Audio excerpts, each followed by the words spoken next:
Ano-anong mga pagkain na hinahanda nyo para sa Pasko?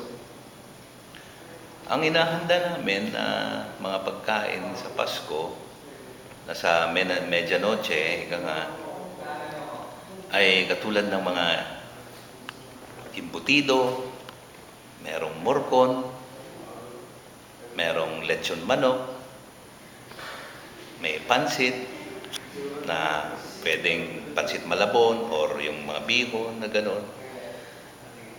Meron din kami sa matamis, meron kaming fruit salad, merong leche flan. At higit sa lahat, sinasabayan namin ito ng tsokolate, batirol. Yun ang katapat parati niyan sa medianoche namin. Tapos sinasabayan na ng mga soft drinks, and sa side may wine kami. Ano ang hindi nawawala taon-taon sa Pasko? Well, ang hindi nawawala talaga ay yung hamon. Nakalimutan ko nga sabihin kanina yung hamon. Yung hamon, yan ang talagang common sa ating Pilipino na pagdating ng Pasko, meron tayong inahandang hamon.